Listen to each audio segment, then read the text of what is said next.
Welcome everybody in this beautiful Garrison Institute.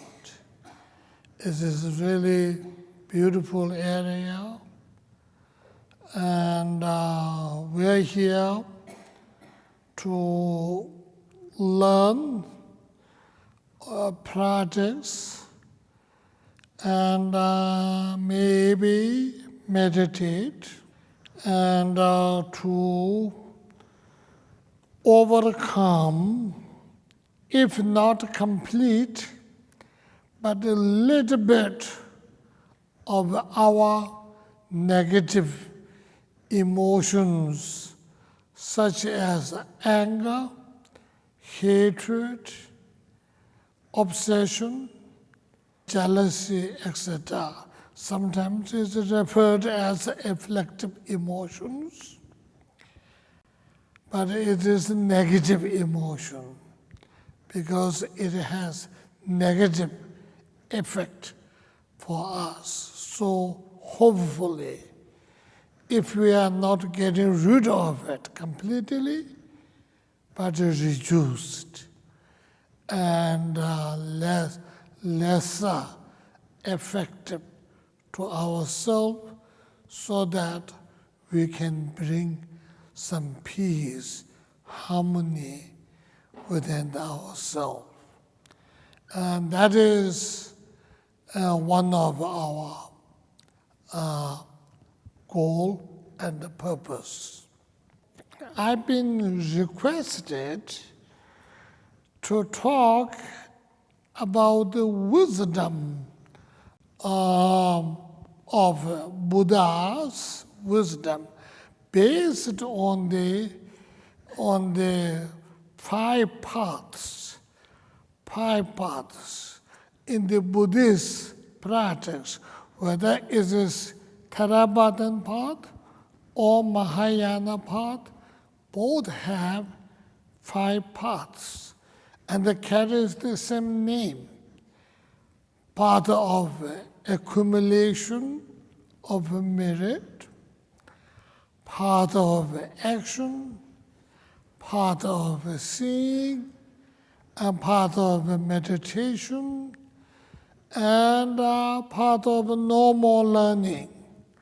So this is a very general Buddhist sort of way how one describes where you are within the practice. And that is what I'm planning to do, but introducing these five paths, because that is very common, not really known in this teaching Dharma style, but studying Dharma style, it is known for everybody. I'm trying to make a teaching Dharma style and a studying Dharma style are two different things, because traditionally back in Tibet, when I was a kid, and there's a group of very learned, great monks who are studying really philosophical point and following through that. And there are a group of great masters who are giving teaching on the basis of their meditative experience or practice. So that is why there is a sort of slightly, they don't contradict. And mostly these great teachers are coming from those philosophical study which they've already done. And through that way, they're coming. So that doesn't contradict, but two different style. And also you may say those teachings are normally meant for everybody. Everybody. They not only the learned monks and nuns, but also the all lay people together. In normal, in garrison, I've been here a number of years, because Diana and Jonathan are good old friend of ours, mine, very specifically, and had created this, and so that's why it is a opportunity for me, and B, Joel Hart and the Garrison, almost like sister organizations, and we do sort of our way of supporting each other. And all that I've been number of years here. Here you live it together, so we have morning session and afternoon session and the evening session, which I used to do the teaching all the time before. But now my health doesn't allow me to do that. So then I try to get the best speakers that I could find to help me and also to serve you. So I requested a number of great teachers, and they all very kindly accepted.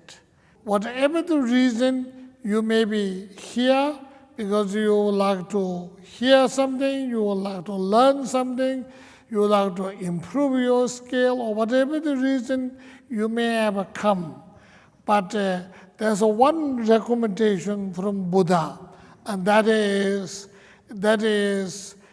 whatever thoughts you may have it, but you should also try to think that you are doing this to benefit all living beings.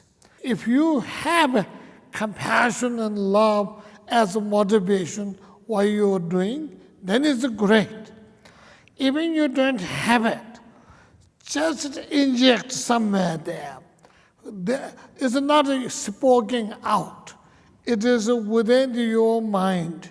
So through this, I would like to have this retreat experience of learning, and so I would like to have that for benefit all people. Not even you can't think of all living beings, but all people, everyone, without a single left out.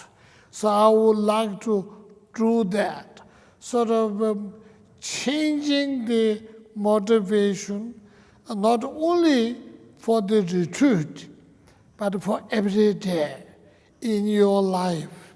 If you watch your mind, if you notice your mind is disturbed by one of those afflictive emotions, try to sit down for a minute, try to change, try to think that, try to bring to a sort of neutral state, and then gradually bring towards the compassion or love. The Buddha says you should have precious body mind, which is a very special motivation. It is ultimate, altruistic, yet unlimited, unconditioned love and compassion.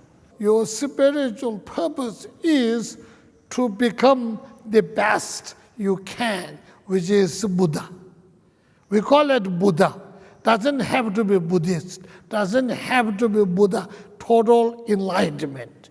whatever it is, So that's your goal, that's your purposes, and your motivation is compassion and love, and if possible, those of you who have body mind knowing whatever it is, use body mind.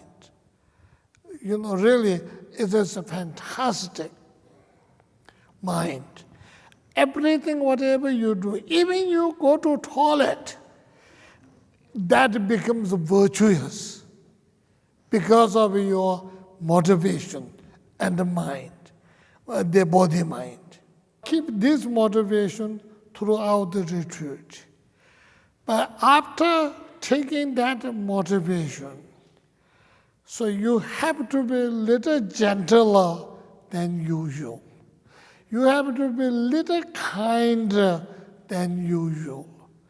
Do not try to entertain your negative emotions during that period, because you have committed yourself to be love, compassion-oriented person. So a little bit of irritation by someone, maybe you don't want to entertain that. Maybe you want to postpone that thought for a little while, at least for the retreat.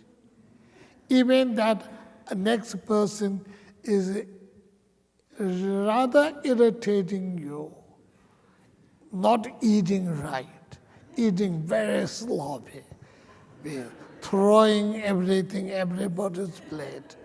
So even then, be a little gentle and kinder. I'm sure nobody does that in America anywhere, but still. Or whatever reason they entertain you, so be sort of a little kind to each other. I must share a story here. And there's an old Tibetan lady called Mrs. Taring. She wrote a book called Daughter of Tibet. Daughter of Tibet. She was a very kind person. She started in India, a place called Mussoorie, Tibetan Homes Foundation. So when we become a refugee and we have a lot of kids without a home, she set up homes for the Tibetan kids. And she was very good. And she advises with her family, and I'm sure she does with the kids. I say with the family because I'm one of a member of her family. She advises her family, or every time when we go together and talk about it, we always have to think the other person has a fresh egg in the pocket. The Tibetan dresses are like everything was dumped in one little pocket inside. So she said, you have to think that other person is carrying egg here. So don't bounce, don't smash. If you do, the egg will break and make a mess. So that is how you deal with your family members, especially when the family is getting together. Don't break the egg. Everybody had egg in pocket. So that is what we should do here during that 7 days. Somebody will make a noise at night, somebody will turn the lights on and do all kinds of things. So be a little kind and gentle. Normally you may get irritated, but make sure this time you don't. Even the irritation is coming up, say, hey, I have committed to be a compassionate, and I am in the retreat. I'm not going to entertain that. So maintain nice relationship with everybody. And do not look for the people's fault. If you begin to look in the false point of view, everybody will have a fault. There will be no person without a fault. Even people saw fault, Buddha himself. His own cousin thought he's most the liar, cheater, this and that. So people do that. So people, if you start looking from the false point, and then you will see more faults. If you look from the quality point, you will see more quality. And each and every one of you here have a tremendous, wonderful quality, kindness, compassion, and love. We should appreciate that and think about it rather than that person walks funny way, or that person looks funny way, or that person speaks funny way, or eats horrible. So don't do that. You're here to seek total enlightenment. Even you don't want to, because you're in that path. And so when you go to bed tonight, be happy that you reach it here. You at least, all of us, including myself, I will just put our foot on the Buddha's field. And hopefully it will be very successful, become total enlightened for benefit of all. And then go to bed and wake up tomorrow morning having the same thoughts.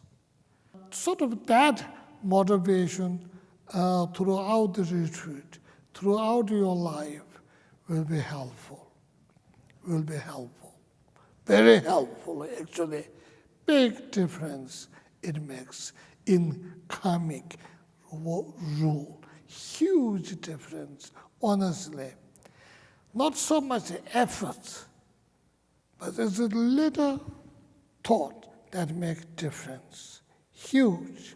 I have been introducing Gelek Rimpoche Yeshe Tabke since ever since we came here, and he really doesn't need introduction. Sort of really known among the Tibetans, particularly among the learned scholars, and very particularly among the people of Debung, Sera, Kande, and all Upper Tantra College, Lower Tantra College, all really know him, sort of outstanding. And I've been fortunate enough to be with Gelek Rimpoche as a class fellow for many years, almost 10 years or something. And then some of, as I mentioned to you, some of them may even think, some of you, well, if he's so great, why not his abbot? He doesn't want to be abbot. He's totally tried to be abbot. But 10 years ago, I mentioned one time meeting, I said maybe Lhoba Khenpo is coming. So abbot from Lhoba. He said, no way. So no way. And he tried his best, totally avoid to be abbot of Losaling or any other. So he really wanted to be what he is. And it turned out to be good, great. And we are very fortunate to have him without further delay. And I'll ask Joshua, would you come up here? No. This way. Niemaso? Niemaso is Ramaso. Oh, I don't remember. Oh, let us say. Ramaso, the Fizo killing. Who may remember? Who may remember Niemaso? Or remember the theater. I cannot permit you a language, Carciere, Sharwa, the nation with the Deuce Sharwa. No. The Koran, maybe Tuaki Maris Yora. No. And then Kuma can get tribute permitted. They had gazetted Keran permit member Carciere and the Carciere, because say your Marocco. Rangxing ma zhu ra, rangwei de ma zhu ra. O tian de peme xie de nge men be peme. Duwa re zi yo ra, ni lo so li ya. Ke ba po sin da shuk chen bu de ti du ma ja bu re ka le ja bu ma deng san da xin ma ro. Ke za na ko le ba le ka che de lu shuk chi ju ma re men de ja du. O tian de ko men ba ke yo ma ro, lu ba ge zi ro, nam da ge zi yo ra. This one. No, it's this one. Oh yeah, oh yeah. So So then, no, oh, then some sherry put the permit change of share. Sherry put the permit, Koran and Shinjus, and the Koran de sherry put and shake kilometers at the head. And the Tati Kara Karin, yes, on chair. Permit Sus. Then I around Sud the Tunguman, the permit Su Tungudu, Karina Michelle Lara. Oh, Tina she is. And it member came out, this was that and that. no, Two members, no member to us. This one. So then, this goddess then entered into a conversation with Shariputra, and at this time, then there was a discrimination against women, and then felt that women were very inferior. So then there was Shariputra and the goddess had a lot of discussion and many questions back and forth and question and answers and Shariputra was very impressed by this goddess and her knowledge, and so she said, "How is it that you got reborn as a woman?" Then the goddess was like, "Why are you asking this kind of question? Would you ask that question to what do you say? A magician's illusion?" And so then what she's indicating is that there is no, it's the preconceptions again, this preconception. So how can you have preconceptions about something that exists like in an illusory way? So then the goddess then switched her situation with Shariputra, where she became Shariputra and Shariputra became a goddess, and said, "So how do you think about your situation now? And now that you've found this, body of, found yourself in this body." Jebo gyap. Simjenta Sanje Nibde, Sanje Chuju Javala, Gelek Rimpoche, Simjen Lami Chi Sus Yabudoshan, Jujuna Yabuda, Simjenta Sanje Nigal Tene, Sanje Kovan Tova, Chibare Sura, Sanje Lamtamba Boche, Simjen Chamba, Niji Kumiabuchene, Sanje Yora, Sanje Chuju, Simjenta Sanje Nigal Chibara Sura, and the Gelek Rimpoche, Simjen Lukuba Mecha Carre Sungura, or Dimension Simjen Lukuba Yabuchene, Sanje Lavado. Sanje Kal Hawadu Sevetan do Yora. This is your mother. So then, as it says in Guide to the Bodhisattva's Way, Shanti Deva says that both the Buddha and sentient beings are the same, and that in the way that both of them are causes for us to attain enlightenment. The Buddhas, of course, teach the ways to enlightenment, and it's through our relationship to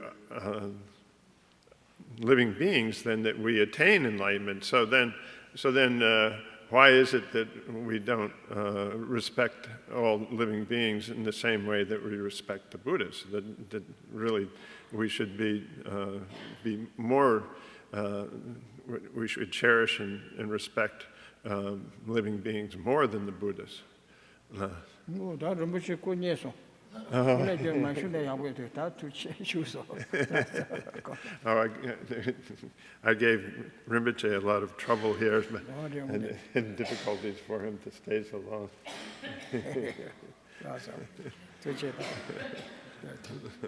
There's an enlightened self-interest in being ethical based on science. That's how you're improving yourself, as well as, and through helping others, it's scientifically proven. The human being is built on altruism. You came out of lower animal forms, even becoming a mammal out of being an egg-laying lizard. You got there by having to more altruism and okay, I'll have the egg in my stomach. And then, okay, you can live in there and kick me when I eat the wrong food, etc. And then, all right. And then finally the human animal, is built on altruism because that's the skill. And then the human can consciously have that evolutionary skill. And then the Buddhas created a method where they can even accelerate that billion-year evolution into a few lives, a few lifetimes. So fantastic. It goes right back to the ordinary ethic. So there His Holiness is doing exactly Shakyamuni Buddha's work in terms of the current scientists. And he's so far, until I write this book, he's kept a rude religion professor who challenges those scientists a little harder. He's kept me under wraps, his secret weapon.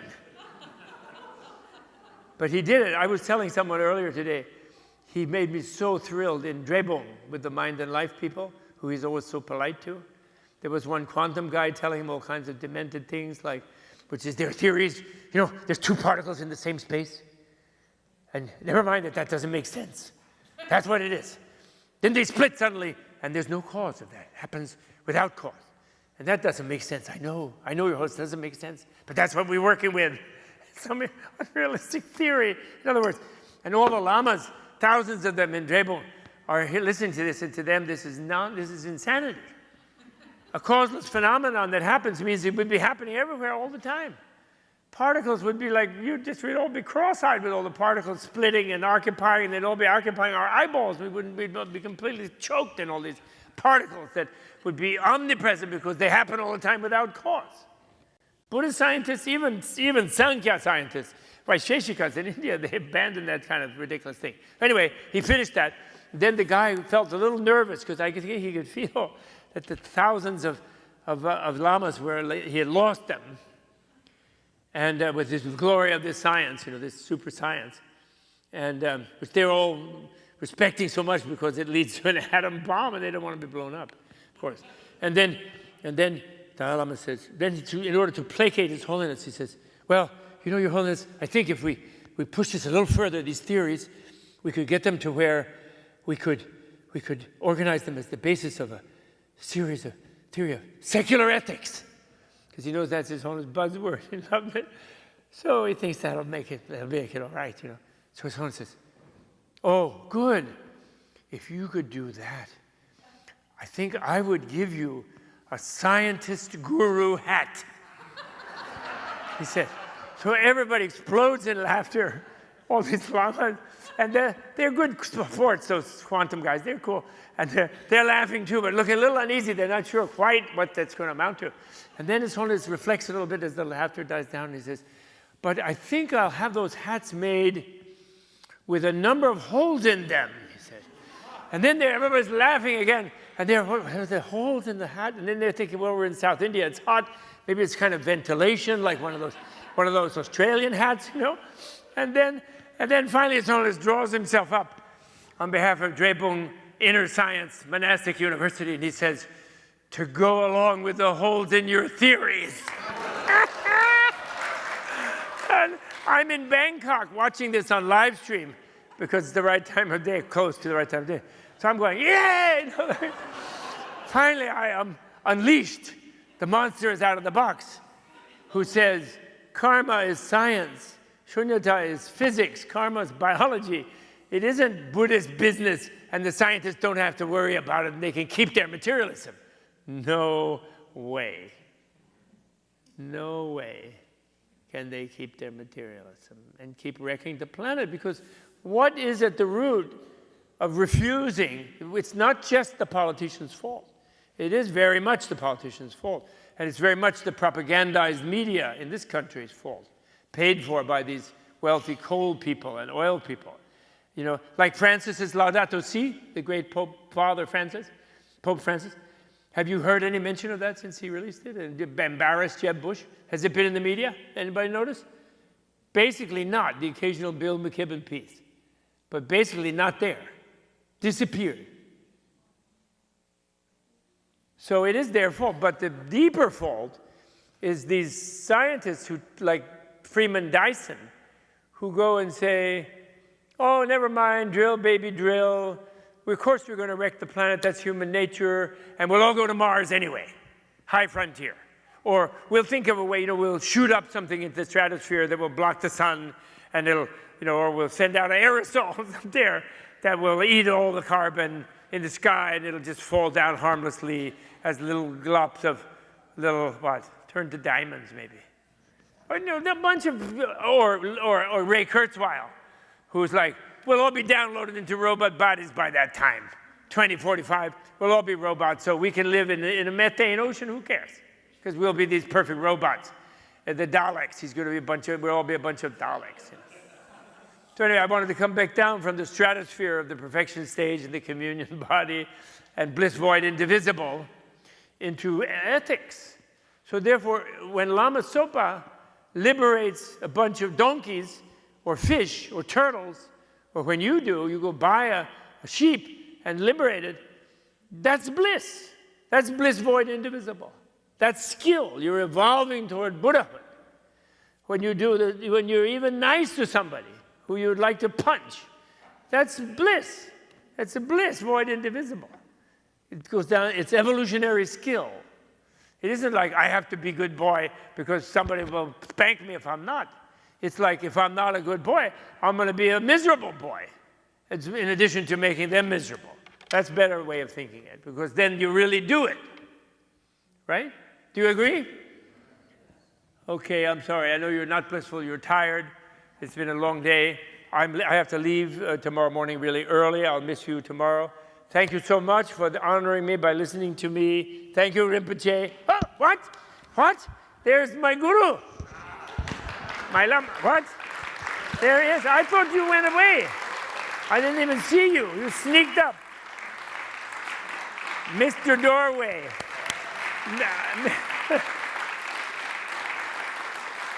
Mr. Doorway.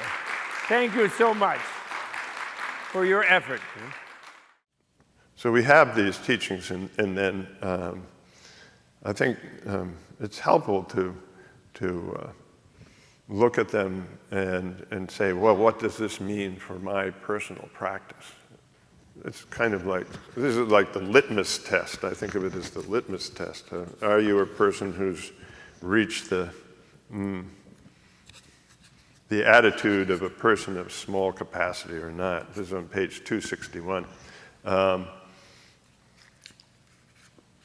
So here, it says, it's not a long paragraph or anything, it's just this short paragraph, the measure of the attitude of a person of small capacity. So previously, you have had an uncontrived interest in this life, while your interest in future lives has merely been an understanding that follows what others say. So an uncontrived interest in this life just means you don't have to think about being interested in this lifetime. It's just something that spontaneously comes to us. And I mean, I was thinking about this, the Garrison Institute provides us this wonderful food and a wonderful place to stay and a bed. And I'm going, oh, this is like so comfortable, And it just, that kind of feeling just comes, automatically to me. I don't have to think, is this a good place, or is this good food, or it just you just are automatically feeling very comfortable in your situation.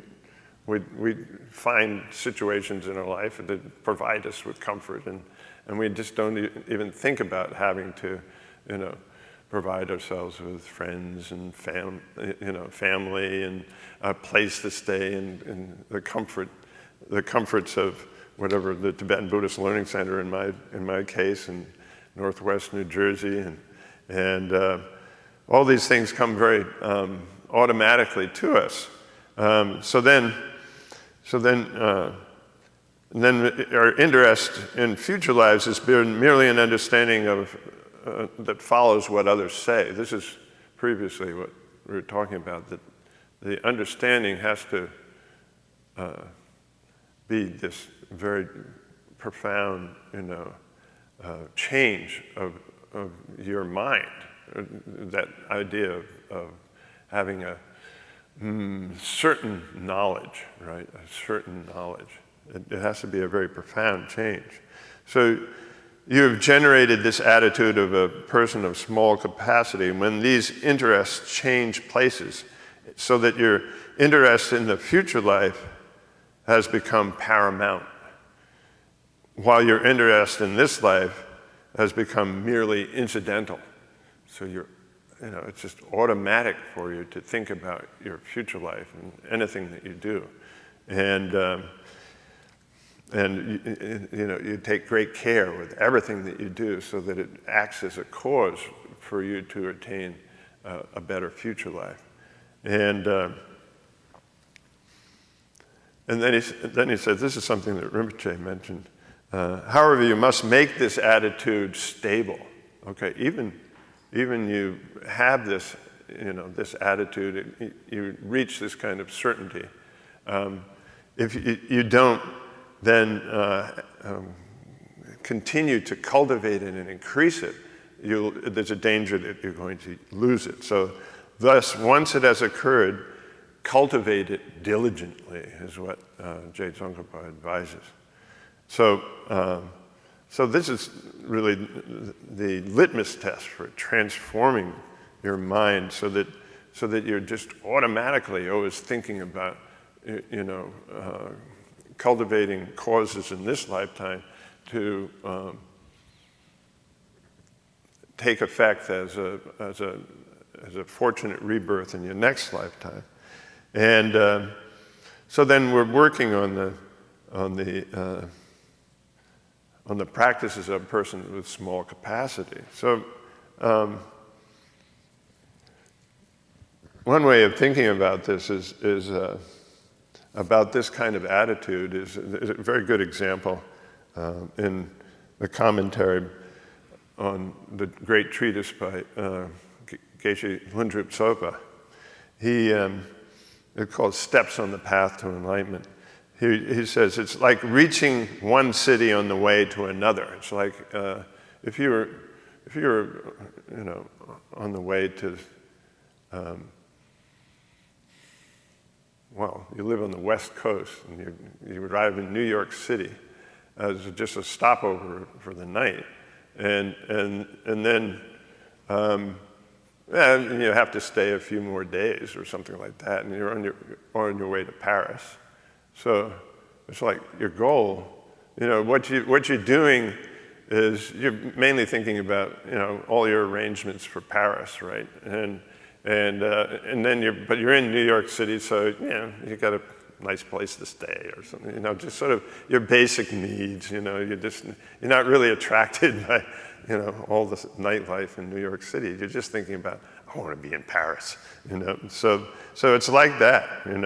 So you in this lifetime, okay, so I'm in this lifetime, but I'm really interested in the next lifetime and the lifetime after that.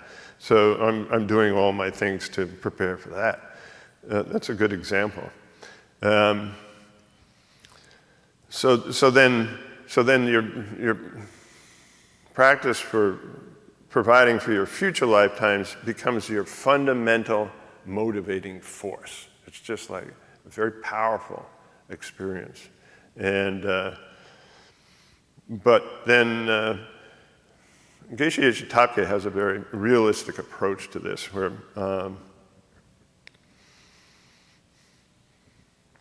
he does mention in one of his books, but he thinks, the real message of these teachings of the three types of persons, and in this presentation is that we should be focusing on ethical discipline. We should be practicing, abstaining from the 10 non-virtuous karmic deeds and cultivating the 10 virtuous karmic deeds. It's not a small practice at all. It's a major practice, right, for us to attain Buddhahood. The 3 types, this teaching on the 3 types of beings focuses on us on this. When you think about it, then what happens to these practices of the higher practices? If we're focused really on the practices of a person of small capacity, then what is it that, I'm really interested in developing the wisdom that knows selflessness and emptiness and what about that practice? And what about my practice of developing bodhicitta? And then also, like Rinpoche was saying, the practices of the tantric practices and so forth. How do those work in? And I find this helpful and realistic, is that what you're doing when you do those practices is you're developing, you're strengthening your inclination to practice those in the future. It's called bakchak in Tibetan. You're strengthening your bakchak.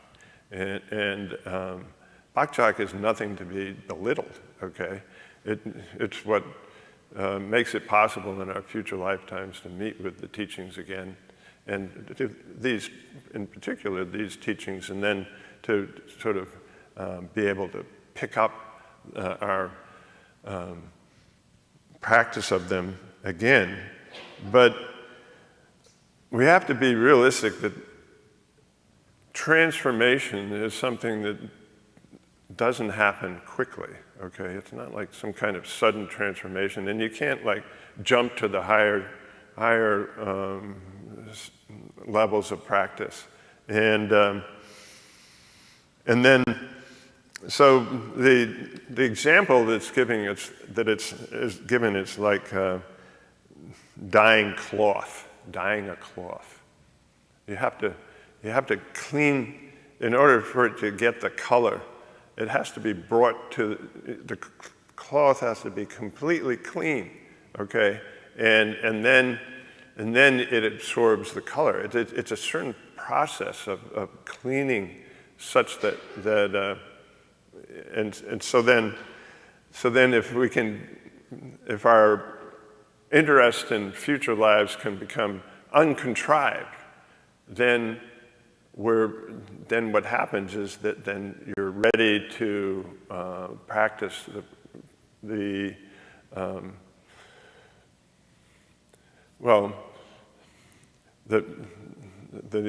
practices for the person of medium capacity, which would be like this.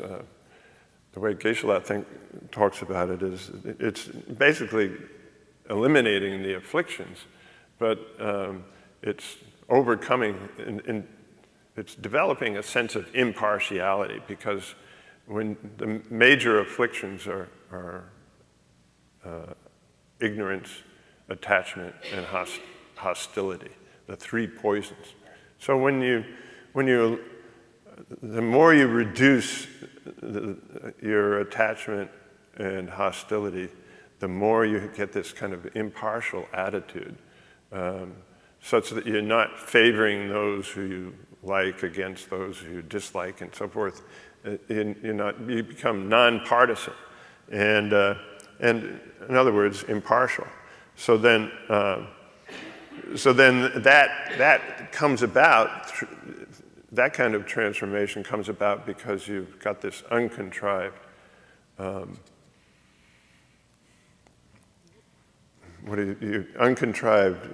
practice of creating the causes for a fortunate rebirth. And it can't come about unless you have that in an uncontrived manner. It's just the way. You can't jump over the initial practices. The mind transforms in that way. That's what's being said. And so it's saying that the preparation for the future life is creating causes now, our rebirth as a human or a deity, and then so it's a very profound transformation of our own perspective, in fact, and another thing that we have to keep in mind from these teachings then is the importance of our motivation, okay? If we, whatever we go about, it's important for us to understand that if we think of the Lamrim approach, right, that we're intending always to attain highest enlightenment for the welfare of all living beings, in order to free them all from their suffering. It's a magnificent goal, and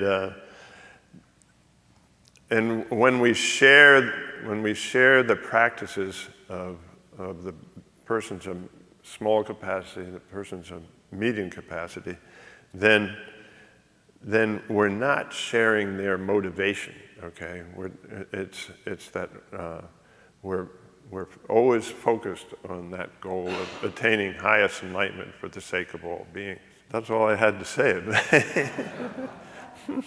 I don't know. I thought it was being very presumptuous to lay out the whole Buddhist path, but this is a general way of talking about the Buddhist path, and also a way of a specific way of, from the viewpoint of the Lamrim teachings. And I've found it very helpful to me. I thought maybe it would be helpful to you to be able to keep all these various practices that we have into some kind of a cohesive whole, and with a perspective that is directing us towards the final goal of Buddhahood. And I wanted to share with you that kind of the thing that I found that it was particularly helpful is this idea that the mind transforms, slowly. It really does, and wow, that's what I'm taught. Anyway,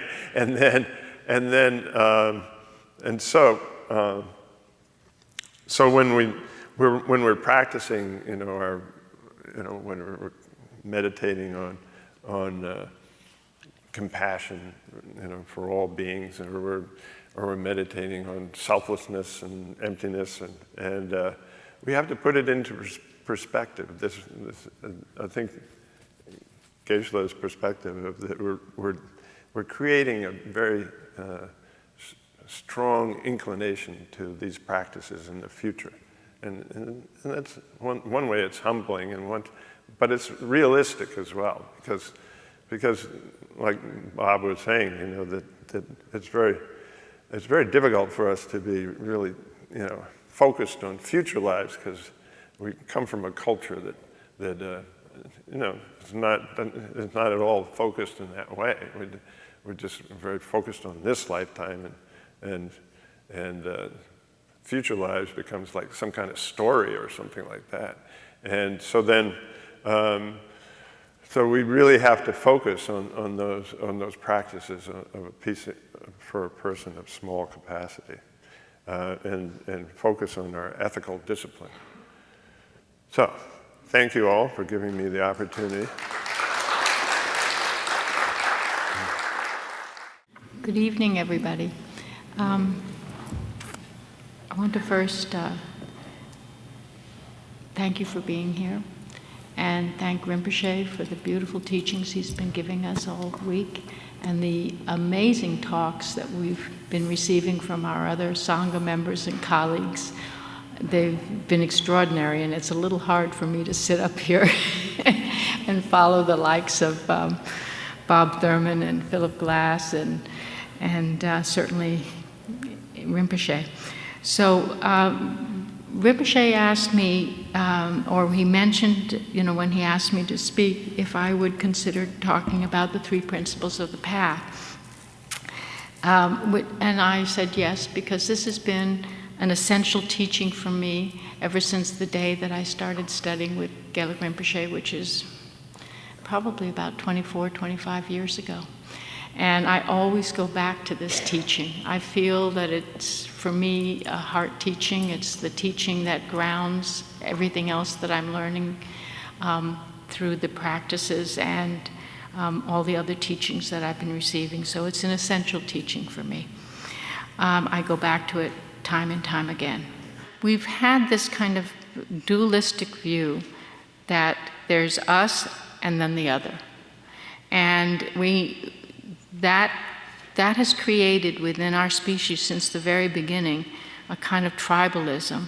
And there's your immediate tribe that's set up with altruism, and there's the outgroup outside your tribe or the enemy. These have been extreme examples since the beginning. E.O. Wilson talks about it in his book, The Social Conquest of the Earth. We have developed the mind far beyond any other species. Therefore, from the beginning, we've developed the material technologies to wipe out any species or tribe that threaten or spread our spreading dominance. I'm going to quote E.O. Wilson. I've been fascinated with his book, The Social Conquest of the Earth.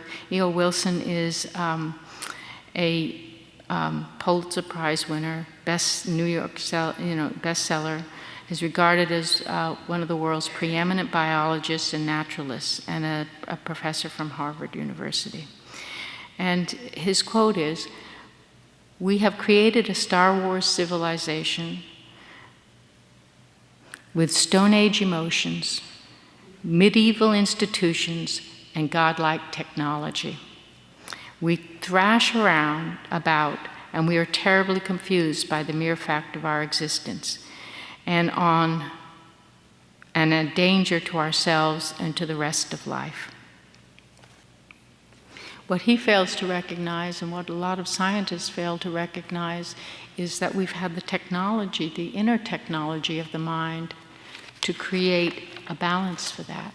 And that inner technology really it came from the Buddha and has been passed on and developed by masters, written about. There's huge universities and libraries and books written on the inner technology, and most of the scientists just really ignore that. But that is an antidote to what he calls this extreme technology that has the ability to wipe us all out and create such destruction. So I'd like to just talk a little bit about my experience in Rwanda, because it relates to this. And there are so many examples. If we really think about the history of our species, you can think about the examples of tribalism that has created such huge suffering, wars. We have an ISIS right now. That's a tribal situation where horrific things are taking place and creating huge suffering. And we continue to have that mentality. And until we're able to transform it, we will continue to do that. We will continue to have that tribal mentality that within our tribe we love them and we can care for them and have altruism for them. And anybody outside of our tribe, we can destroy them. And so I spent some time in Rwanda last year. We were doing a training for some aid workers who were working actually in the Congo and in Central African Republic, 2 places that are horribly violent with just horrific stories of what goes on there that you don't think human beings are capable of doing, but they are. And ironically, Rwanda became the safe haven. Rwanda that we know of from the genocide is now in a process of healing itself. And the Tutsis and the Hutus are living side by side again. And they are going through the painful process of reconciliation and forgiving one another. And so Rwanda became our safe place for this particular agency. We were working with Mercy Corps for them to evacuate their team out of Congo and out of Central African Republic for one of our trainings.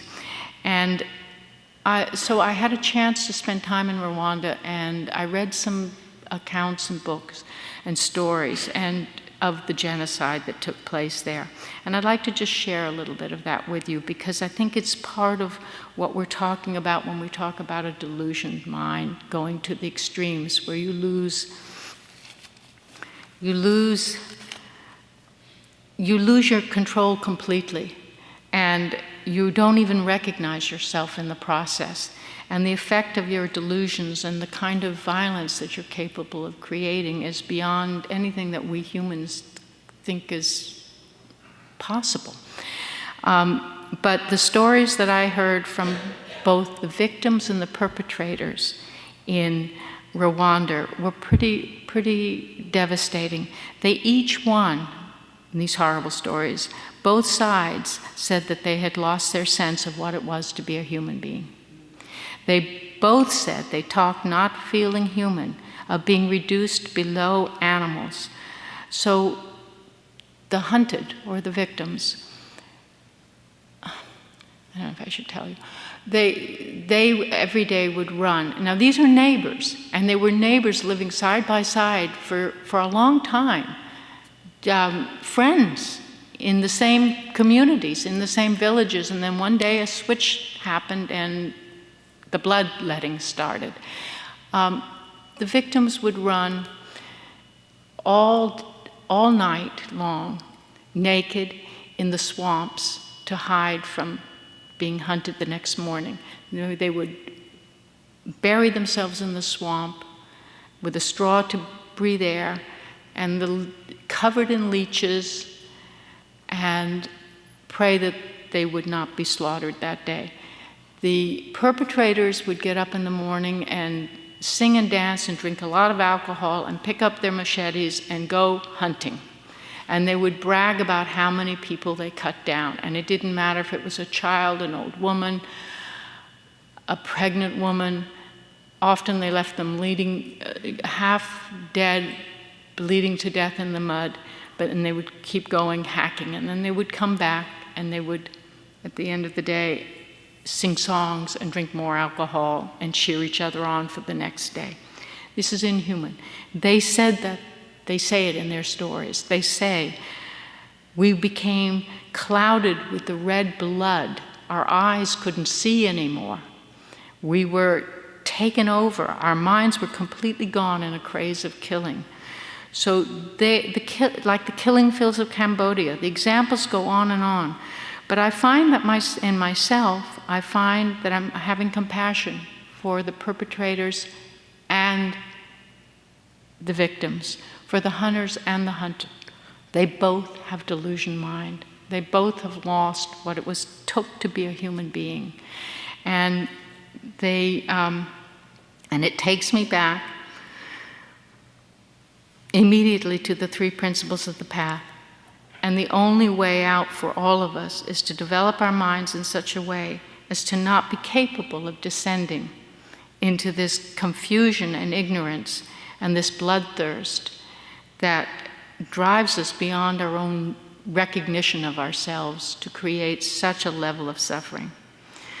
These extremes are just a few examples.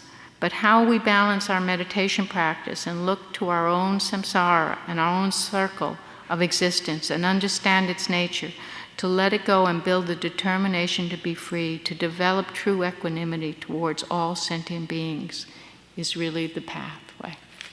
And it's so clearly spelled out in the 3 principles of the path. Once you understand the essence of the 3 principles, maintain solitude and great enthusiasm, my child, and quickly achieve the ultimate mission of life. Thank you. I was talking about with Ravi Shankar. I had just started working for him. In those days, when he gave a concert, he would give lectures to the kids. They were mostly about smoking pot. He hated when they came to the concerts and smoked pot, and he could smell it. And he would forbid them, and he would stop the concert and say, you can't do this in this concert. And he was fierce about that. And he would do that with me. He said, you can't smoke. I said, Raviji, I don't. I didn't because I didn't know where to buy it, and I didn't know what to do with it. And I was a musician, for God's sake. Believe it or not, very few musicians actually do use drugs. We're too busy getting up in the morning and practicing to do that. Though some people do. That's not to say it's not unknown to us, but as I was saying and I asked him the question, which I always asked. I began asking the question when I was 15. And by this time, I was only 25, so 26. And I said, Raviji, where does music come from? That was my question for a long time. And he was sitting in his bed, and he turned to the table next to his bed, and there was an Indian gentleman, and he was standing, actually. He wasn't sitting. And he did a complete prostration to the picture. And he said, by the grace of my guru, the music has come to me.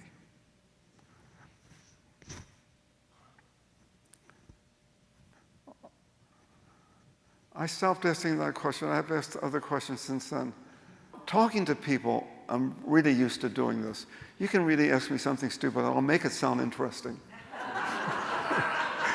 I'm really good at that. So one of the things that Joel Hart has done is have become I guess we're custodians. I mean, collectively, and not just collectively. If we're part of Joel Hart, we are part of it. And when we talk about this work that's being done, it's being done for all of us and partly in our name. It's a big, big deal, I think. And the fact that we have a Rinpoche of such, his both erudite and his full of erudition and humor at the same time. That's really good to have that. But I think it seems to be a specialty of these very smart ones. They tend to be very funny. This is a curious thing. For us, there's a sense of loss. For younger people, there's a sense of the future.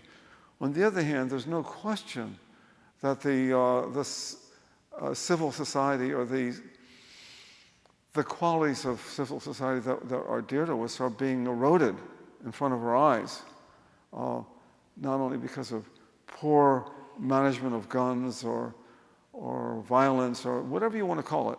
It's all around us. Our country, our advanced society, we're the worst ones. We think it's a good idea for people to take guns into schools now. So I look at my children and I look at your children, these young people, and we won't be there to see the world that they have to engage in. Rinpoche talks about these picnic spots. And in one way, I think he means it as it's the way that we can find some ease in a world of stress. And he encourages you, picnic spot, just relax and enjoy it, and then you leave it and come back to it. I think something else is going on. I think those picnic spots have become endemic, and I think that's all there is. I think that the larger canvas is violence and confusion, and that somehow there's a chain of sanity and places, and we find it with ourselves. We find it being together. Part of being a part of the Sangha, we should talk about this a little bit more, is we can be from Australia, we can be from New Jersey, but we can be talking about similar experiences. Because we're at this crossing place with the Dharma coming here, and we want to see it survive, but we're not sure about that. And if it survives, will it survive in an institutional way or in the way of a more fragmented but maybe more durable way, where New York becomes, you have a few places you can go, maybe. a lot of it you don't want to be in. And that can be true of a lot of our cities now, and our schools too.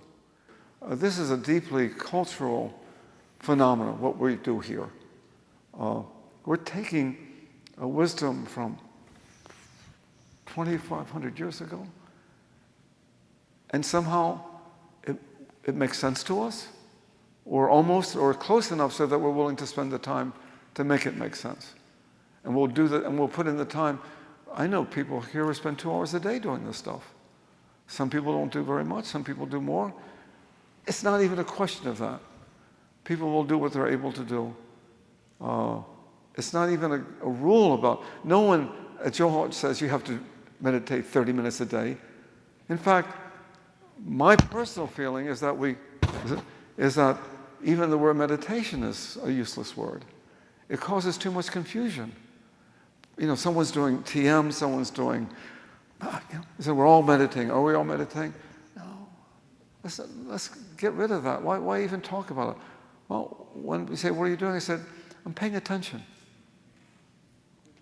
Atisha said, one with others guard your speech, one alone guard your mind. And then he said, that's all there is.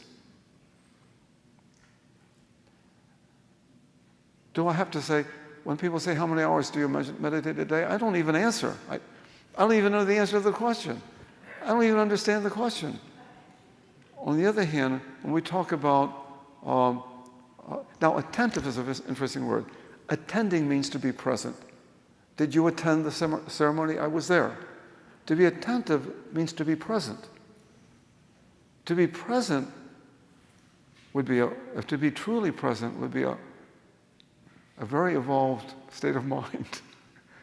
I prefer that. I don't talk about it. I make it up for myself. I'm not teaching anybody, so it doesn't matter what I say. I don't have students. I don't have to say anything. I can say whatever I want to. But personally, I stay away from languages that have become mired in mixed traditions and discussions about what this meant and that meant. I like some of our lineage. We'll talk about that some more later, but we have Sakyamuni, we have Nagarjuna, we have Santadevi, we have Atisha and Tsongkhapa, 5. I'll go with those. And Atisha, I was reading, he said something in one of these books that I almost fainted. A very good translator. He called, in one place he talks about the flow of eternity. What an astonishing idea. I remembered, it flashed through me that I was talking to Doma Geshe Rinpoche years and years ago.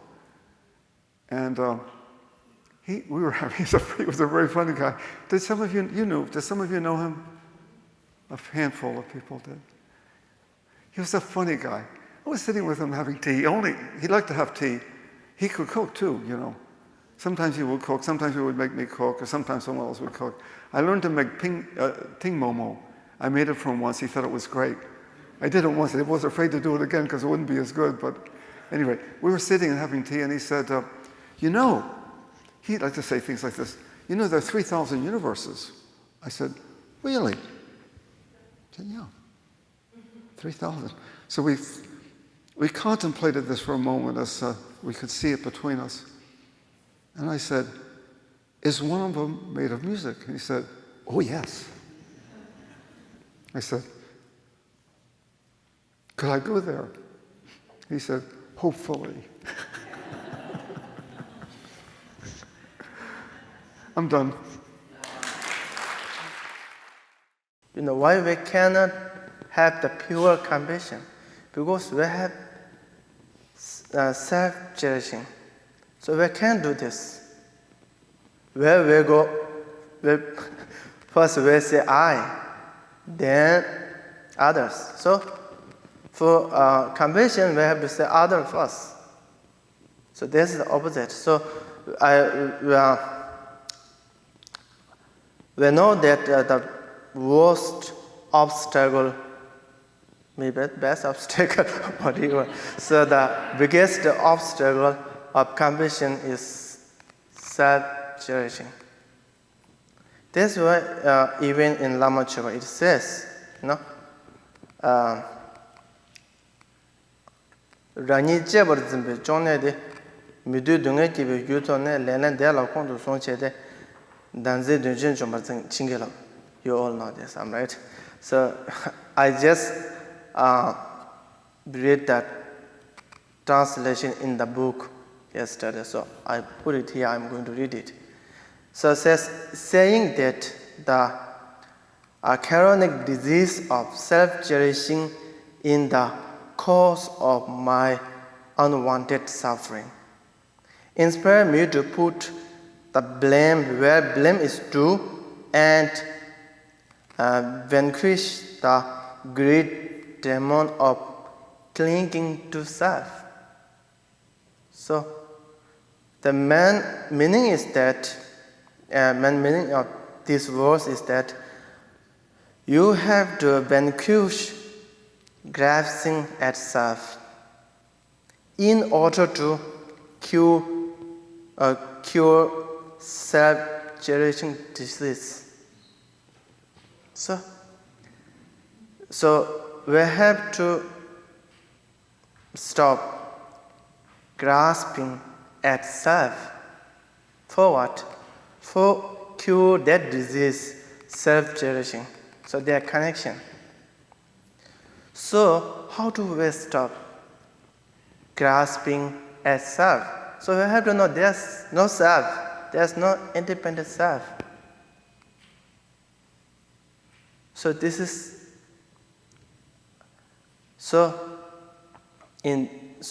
wisdom. So wisdom have to get pure and limitless compassion. So therefore, both of wisdom and compassion, they have each other. Yeah, so I just said that self-cherishing is obstacle to the compassion. This is emphasized in the book, The practitioner Kishi Langru Thangpa said, which obstruct bodhicitta as one let generate future bodhicitta, destroy those already generate bodhicitta, and won't let grow them up. That is the self-cherishing. So that's the worst one. No? They don't let us get new one. They destroy what we have it. We know that compassion help to wisdom, wisdom help to compassion. But we have to know that too. Only compassion and only wisdom won't get us ultimate happiness. The compassion is very special and the most precious thing. If you have compassion, then you get bodhicitta through that way. If you don't have compassion, there's no way to bodhicitta, as we know. Then afterward, what you do, every deed involved in Buddhist sadhuvas activities, and it accumulates unnumbered merit. But still we can get enlightenment. We create a lot of merit, but we can't get enlightenment. Still ignorance exists in our soul. Yeah, what do you say? Yeah, the meaning is, I think, same. So it stays in not only just physical body, it stays in our mental body. So there's no enlightenment.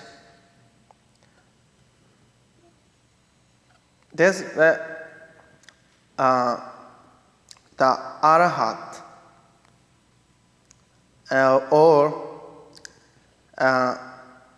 Theravada's disciples even can get wisdom of knowing truth and emptiness.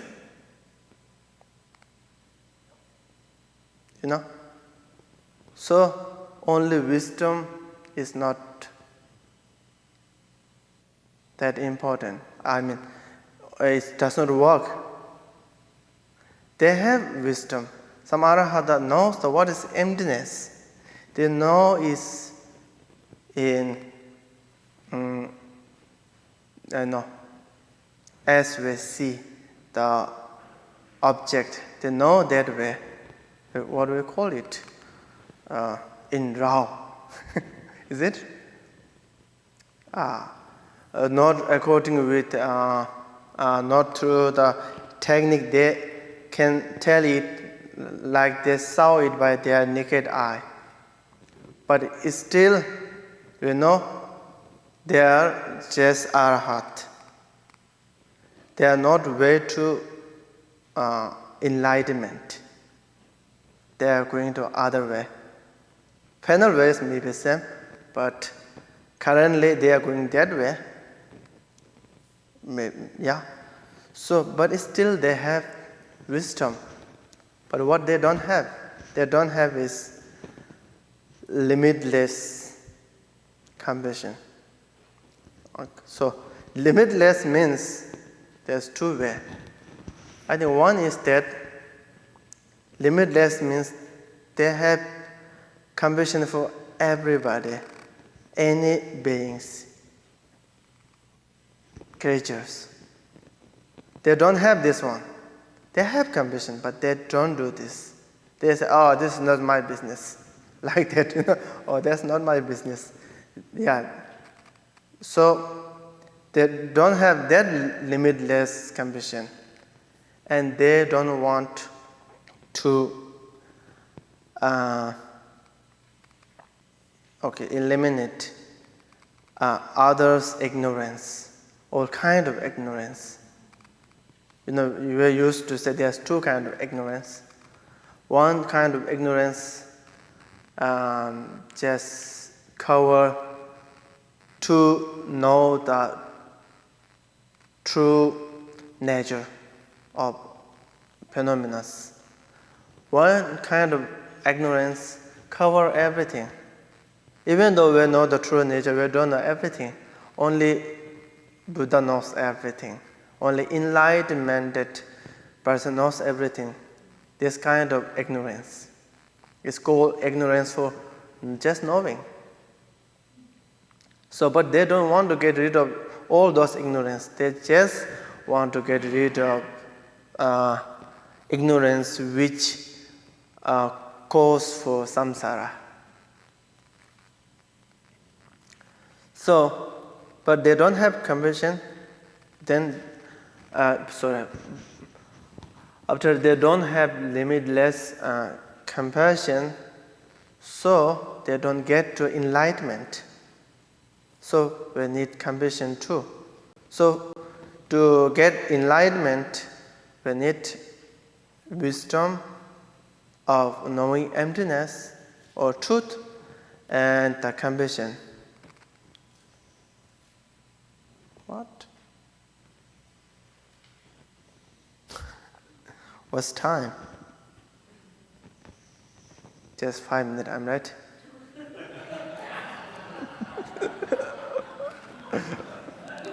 Oh, yeah. I don't know what happened to my cell phone. Okay. I keep talk. Just 5 minutes pass. Oh, now it shows 27. My phone is cheating with me. Rinpoche talked a lot about the egoic self. That was where all these negative emotions came from, was self-cherishing, clinging to this egoic self, and he called her the queen bee. And I could see the queen bee arise. There was no question in my mind what that was. I knew that feeling. If I was somebody accuse me of doing something I didn't do. Oh my goodness, you know. Or I saw it over and over again come up. And then I would feel this enormous shame that the first thing I thought about was myself.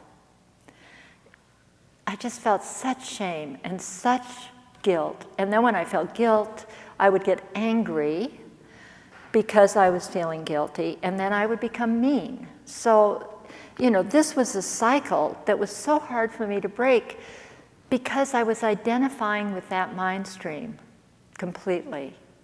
So I stopped.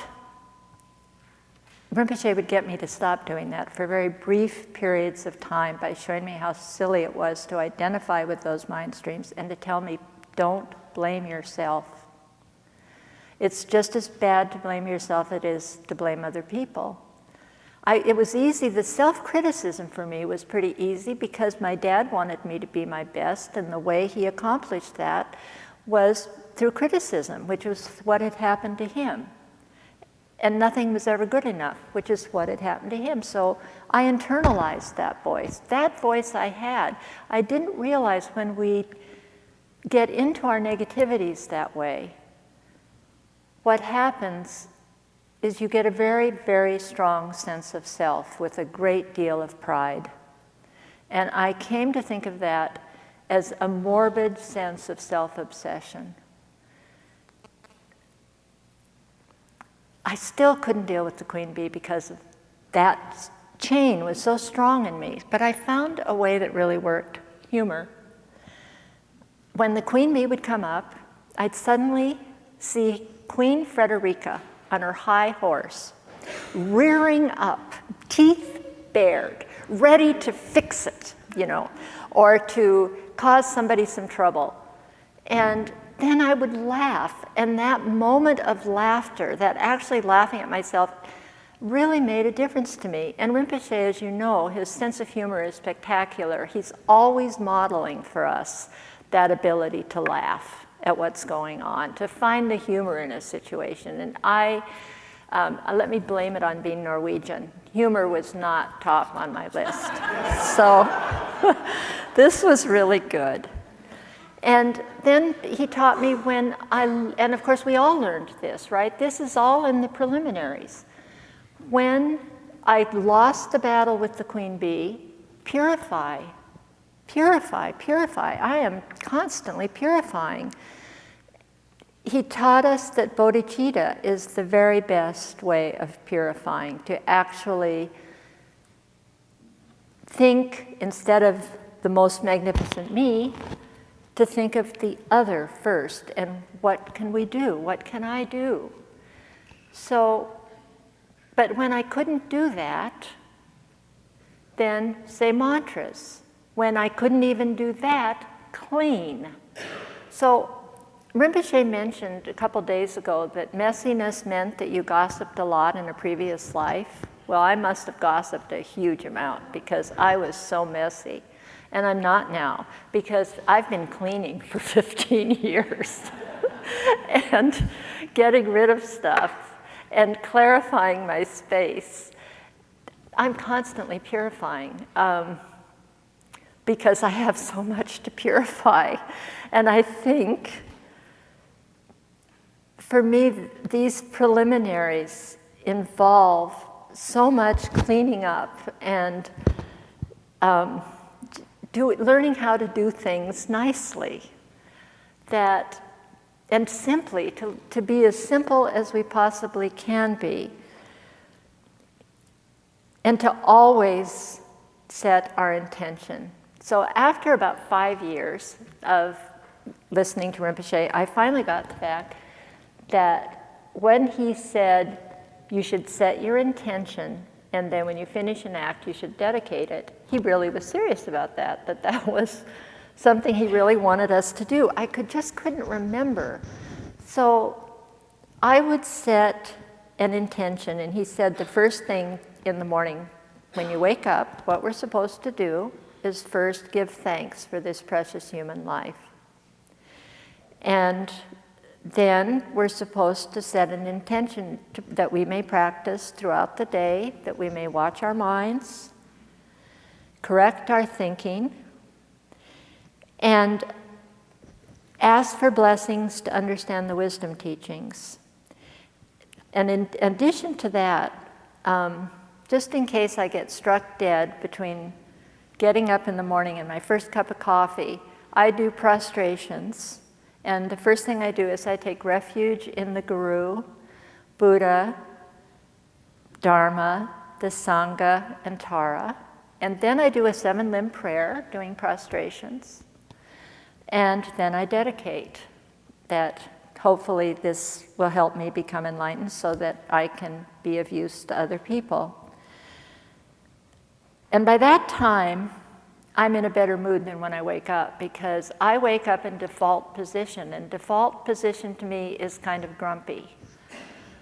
This has really helped me enormously to wake up this way, and I'm so grateful for that teaching.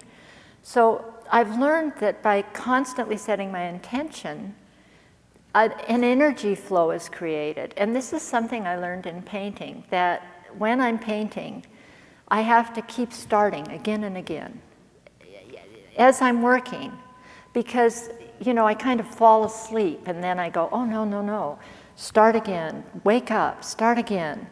Keep that brush stroke loose. Even if I'm dealing with a lot of detail, it's a constant starting over again. So when Rinpoche talks about falling down and getting up, I know a lot about falling down and getting up. And part of that I learned standing in front of a canvas. And that energy flow that happens between me and a canvas also happens, of course, in all the arts. And I think that's why we love the arts so much, because it's the same kind of energy thing that happens when we're experiencing a moment of connection, is what I want to say, with something greater than ourselves. You know, that small self, and I'm sure everybody has had that experience listening to a piece of music or in standing in front of a beautiful painting, where you are just stepping outside of yourself and you're feeling something greater than that.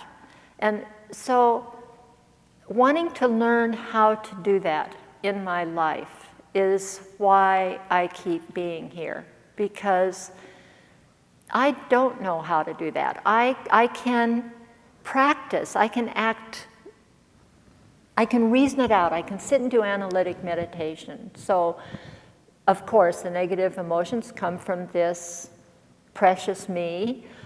So where does that come from? So you sit down and you do that who am I meditation, that analytic meditation of going through and, you know, am I my body? Am I my brain? Am I this? Am I that? And the incredible thing, when you really spend time doing that, is I suddenly realized, wait a minute, this is just a bunch of causes and conditions coming together to make Frederica at this particular moment. And, you know, for a woman whose favorite poem when I was 13 was, I am the captain of my ship, I am, or my soul, whatever that poet was, there wasn't anybody in charge. I mean, that to me was absolutely mind-boggling. This Frederica that was running the show, I could not find her anywhere. But I did not have a direct experience of emptiness at all. So, but I could logically work it out. And you know, that's good enough. And at the preliminary stage, that's what you get. You get to work it out logically. But the fact that you do that, at least for me, that means that when these negative states arise, there's more fluidity. It's a more stable kind of situation to deal with.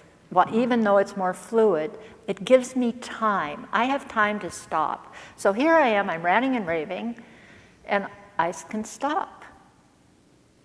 There's nothing I can do. I can look at a situation I'm in, and I have time to ask the question, what's actually going on here? Is this just the normal suffering of sickness, old age, and death that I'm kicking and screaming about right now? As though this isn't going to happen to me too? Or to those that I love? Or is this something even more trivial than that? These 8 worldly concerns that, we are all dealing with, and that I have learned not to give a lot of attention to from Rinpoche. And I try very hard not to, so that there's more time to do practice, to do just enough to be successful. Most of you probably have a tantric practice and do this 8-fold dissolution where you're dissolving, the materiality of the body, the solids into the liquids, into the energies, into the breath gases, and then you're suddenly in the mind and space, right? And and then, so that's really a way of practicing death, practicing letting go of our identification with the body. But then I like to think of the 4 luminous intuitions, the 4 lights, as some people say, or whatever, as practicing the letting go of the maras, right? So, and there is some textual basis or some sort of traditional basis for this in the sense that each of those afflictions, and this is where instinct theory and Buddhist psychology comes into the tantras, that the instincts in the tantric model are embedded in the subtle body at the level of the luminous intuitions, right? So somewhere deep in our nervous system, let's just say perhaps our midbrain or hypothalamus or brainstem or whatever somewhere, we have these instinctive patterns, right? And in the tantric way, the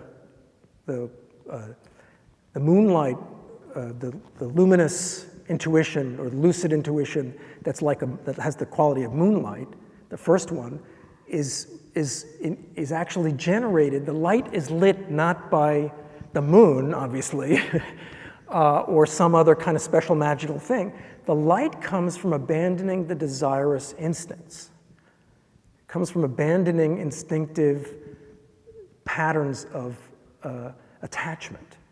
Okay? That's where the light comes from. When we purge, we recover the stream, the pure stream of our mind, we recover it from the pollution by the different levels of instinct. That's when we have clarity. Okay? So the first level is to purge the desirous instincts or the attachment-oriented instincts. The second, the radiant lucid intuition, which is the red-like one, is about the mostly aggressive, the angry, self-protective instincts. And then the dark one, like midnight, the immanence lucid intuition, is about delusion-oriented instincts. Right? And then we get to the clear light, which is our natural mind, the essence of our primal mental process, function, whatever you want to call it, if it were purged or when it is purged of those afflictive instinctive patterns, okay, when it's separated from them, purified from them. So when I do this meditation after the dissolution of the elements, I do the dissolution into the lights, and I meditate on the first light as letting go of the afflictive, klesha mara, right? Then of the second light of letting go of skandha mara, the self-protective attachment to my aggregates. Then the third, letting go of my mrityu mara, the sense of obliteration, the fear of obliteration or self-loss. And then practice the clear light as the alternative to being a child forever, like being the mother forever, right? Or the parent of the universe, the parent of this little bit of, right? And then practice the resurrection, like in the creation stage, the resurrection is in terms of the 5 abhisambodhis, the 5 manifest enlightenments, right? So they represent the dawning of the 5 wisdoms in different, usually they're envisioned in some kind of symbolic form, like the moon and represents the physicality, mirror-like intuition, the reflective intuition. The sun represents sensitivity, and the equality intuition or empathic intuition. Then you have the syllable, which represents discrimination, and the aesthetic intuition, right? And then you have the lights, which go out representing the executive intuition or the all-accomplishing. And then you have the appearance of the deity as the ultimate reality, the reality intuition. I really am. I really am more than, you know, my inner child or my wounded child or my inner animal, right? So that's that. That's what I had to say. Now here's where we get into the Narcissism 101. Grandiose, depressed, all about me place, right? So how can Rinpoche says we're not trying to defeat our self-esteem. We are only trying to subdue or defeat our ego. And this is the practice, this is the Lojong practice of the 8 verses of mind training by Langtri Tampa. And so there's a big difference between me and my ego. As Rinpoche says, ego is driven by fear, self is driven by truth. Truth transcends fear. You know how you get a person to be scared of you on stage? You look afraid of them. That's because we're all connected. It's that simple. You don't go boo. You don't come out from the sides and do something. You look scared. Maybe Jay does. Do you make people scared sometimes, Jay? Yeah, he does. Oh, good. There he goes. He goes, boo. Okay. So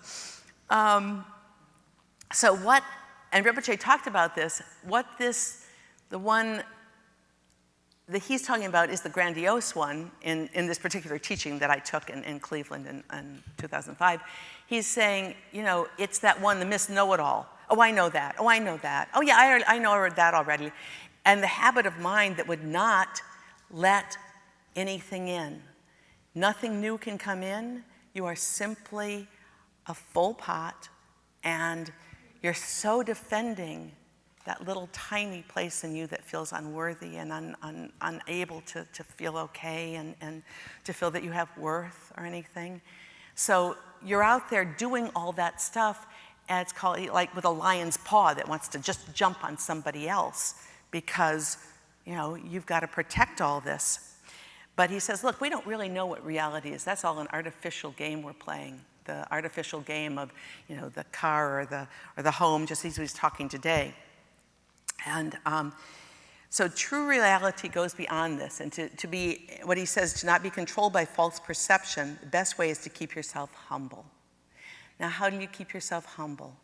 You keep yourself humble by respecting every single person. We respect them. And how many times do we not respect others? But he's saying that is the key. So that we're to pray for that respect. And I know somebody had mentioned something about the false humility, the one where you've got the depressed narcissist position. And this is a quote by Thurman.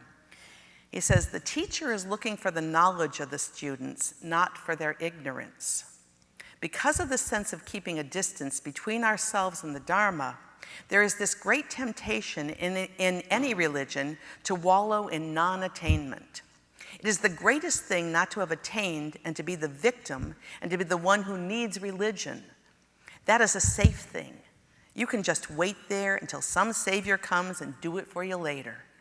At least you can feel that you are not responsible for not having attained enlightenment, for not having gotten into a position where you have the responsibility to give a gift, to be compassionate, to fulfill the old English proverb, Buddha is as Buddha does. So that's the flip side of the other one. But both of them mean your lack of self-respect, your lack of respect for another. So on a stage, there's a person called Keith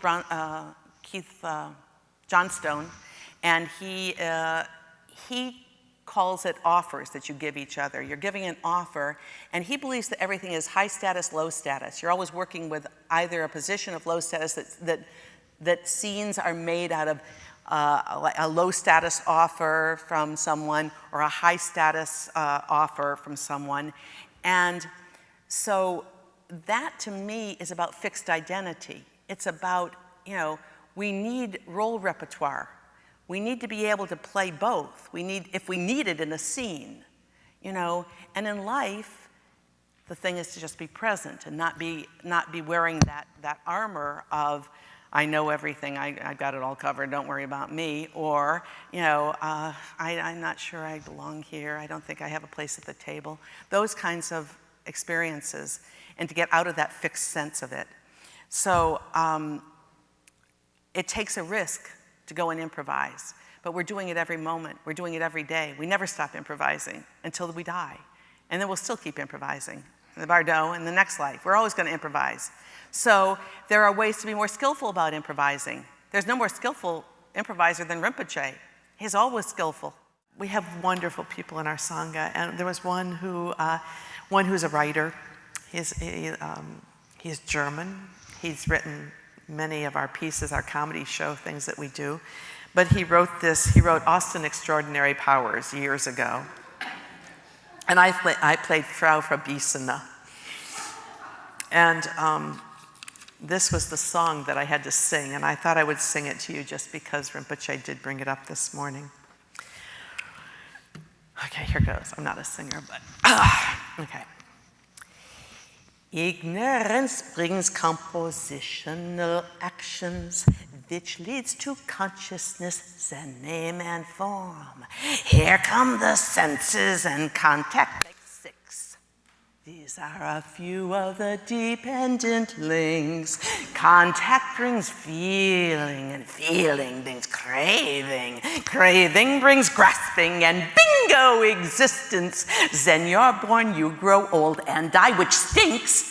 These are the 12 interdependent links.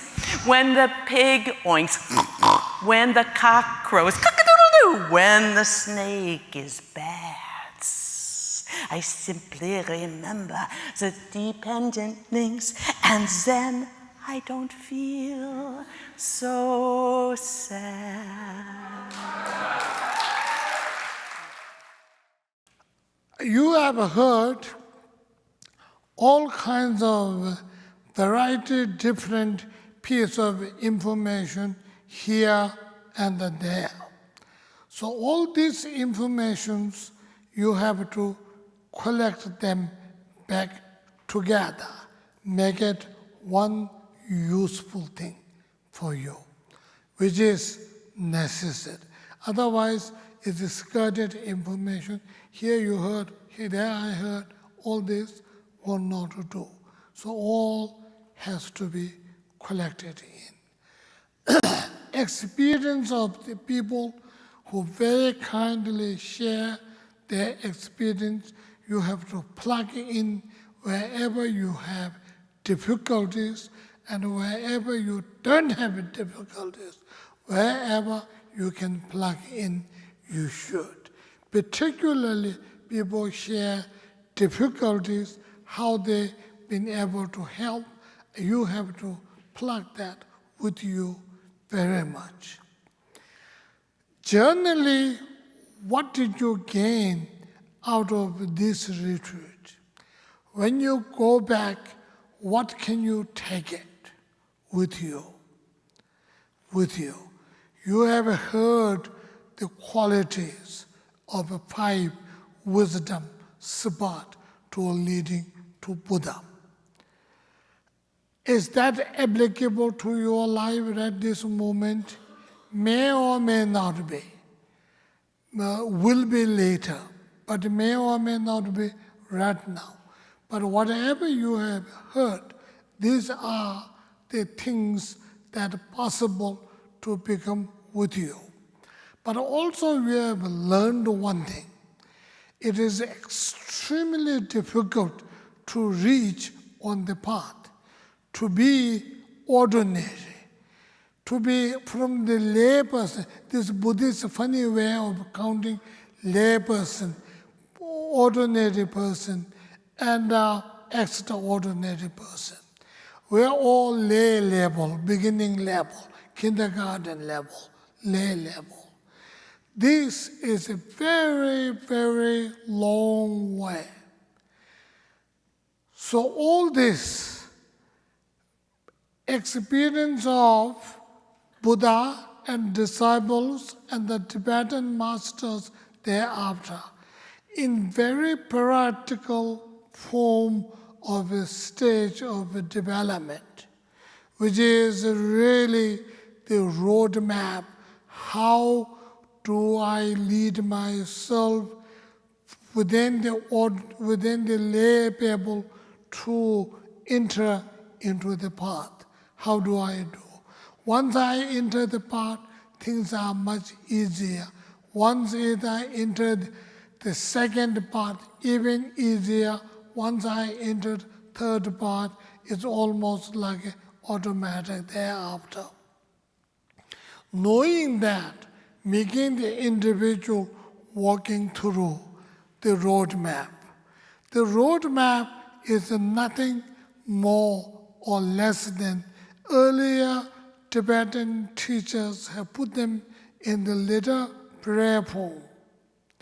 Prayer form, I may develop perfect Guru devotional practice. I may develop perfect appreciation of life. 2 stages you already have. I may develop perfect understanding of impermanent. 3rd stage you have. Within that impermanent stage, you not only have impermanent gross and subtle impermanent. Gross impermanent is death. Subtle is very, very much within our life, and that's very subtle. The thing is this: what makes impermanent our life? The moment we have a life, we are born with the destructive mechanism together. The moment it is born, destructive things happens. So when you talk about impermanent, you're not talking about I kick my bucket down the road somewhere. But this thing is the moment I exist with the destructive nature together. So I'm going, growing, getting old, aging, getting sick, bringing me close to death, closer to the death. So that impermanent. What do I do if I go? I have no power, no control. Take a refuge in Buddha, Dhamma, and Sangha. Why Buddha? Because he proved to be right. No faults, compassionate, nothing difference between Buddha's love to those who physically harm Buddha or those who physically helping Buddha. So somebody who comes with the sandalwood massaging person and somebody who comes with the chisel shaping, cutting the Buddha's body, Buddha has no different love. One love, one feeling for both of them. That's one of the reasons why Buddha felt. Experienced and wise. There are a number of reasons. But doesn't have to be Buddha as a historical Buddha or Buddha as a Buddhist Buddha. Buddha as anything enlightened, pure enlightened.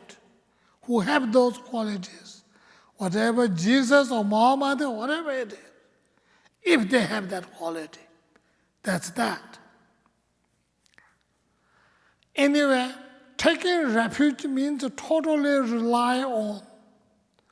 When you go and totally rely on, they will say, I help you, but you have to do, you are responsible for yourself, nobody else. So what do?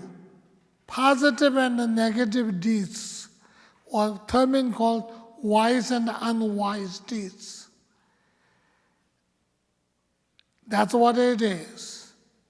Unwise deed is 10 non-virtuous. Killing, stealing,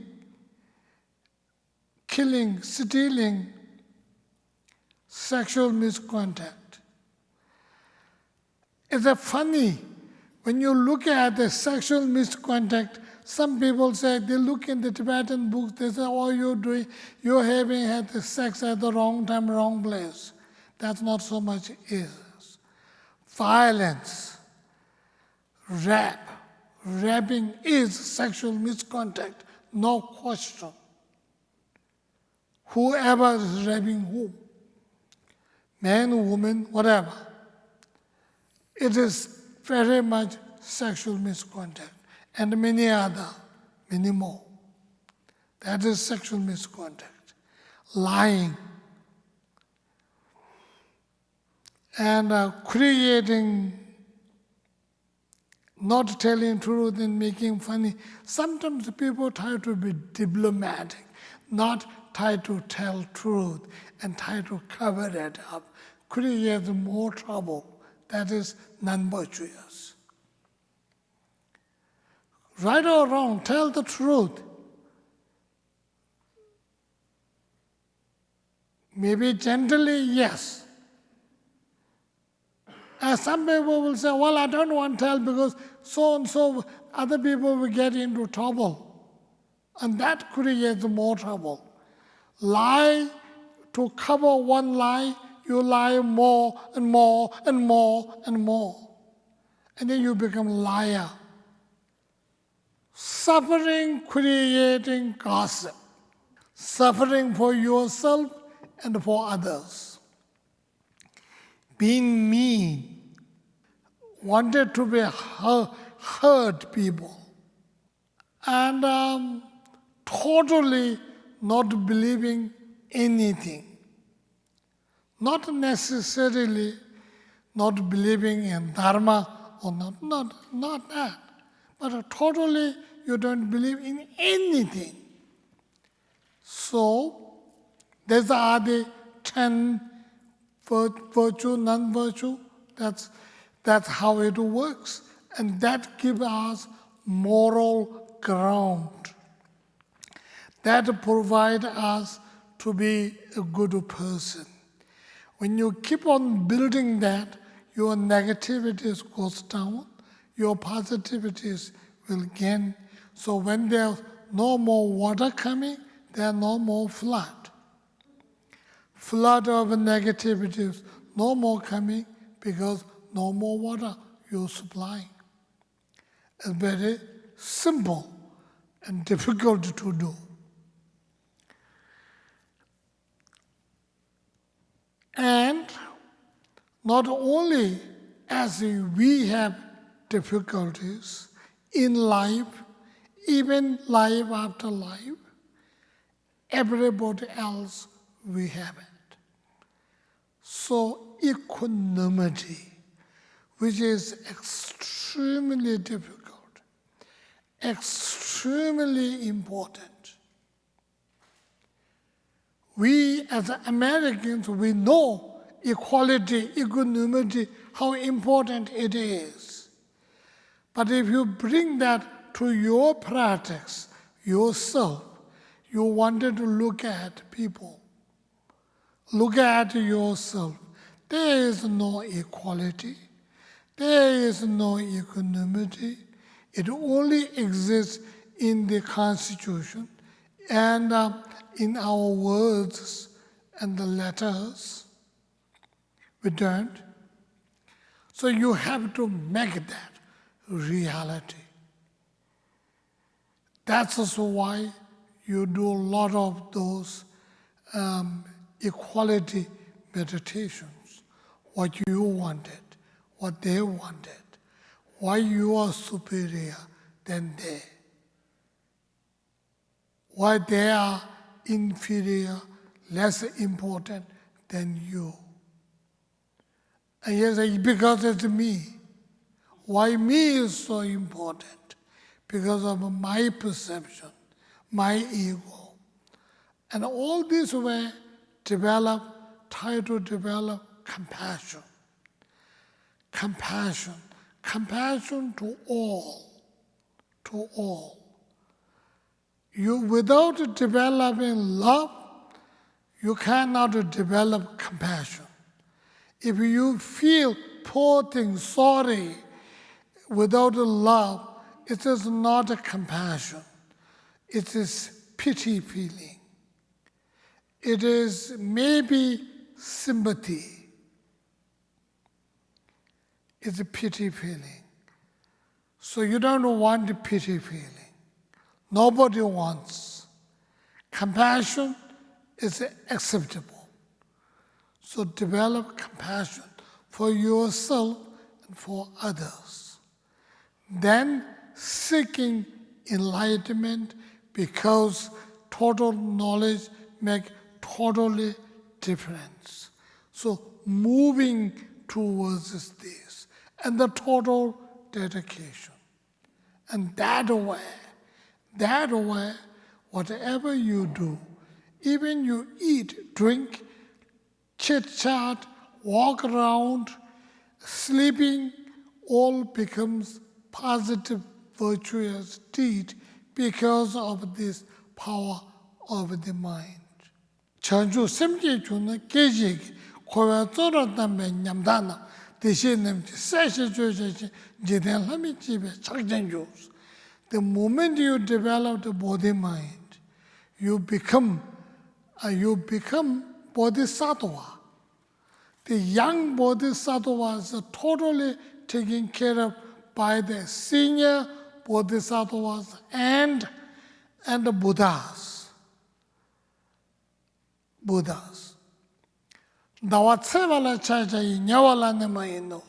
People worship rising moon, not the descending moon.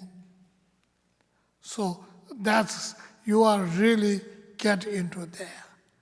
And with the Vajrayana help, moment you getting over there, and you begin to develop concentration power, and we have this Gom business, and you go in there and meditate, and there's 9 stages, and out of 9 stages, by the time when you reach 4th stage, before 9th stage, even 4th stage, you do get quite a good stable mind and be able to use meditating on your mind, be able to transfer on the meditating on emptiness. And lucky enough, you may be able to reach the path of seeing, and 6th, 7th, and 8th Bhumi stage maybe together. This is very simple. I read somebody's book. It says this is a very special quality of not only a Vajrayana, but it is a quality of Janggon Nyingyu tradition. So Janggola Motsongkhapa's special way. So really meditating on 9 stages of the meditation. By 4th, you may be able to get very far away. So opportunities are open and valuable. Fortunate enough that you are exposed. And that's all I would like to talk to you and conclude whatever you hear on that path. That you should build up within you. A solid called practice that you should build up. Not so much of the same prayers. If you like the same prayers, fine, but think with when you say what you say. But something to meditate solidly called your practice. Build that. Do it. Do it as much as you can. You can. But don't force it. Do it as much as you can. And then avoid negativities. Build positive deeds as much as you can. Watch your mind all the time. That's what you do. Now, this retreat concluding, I have to thank you. Really look forward with a great help, open-minded.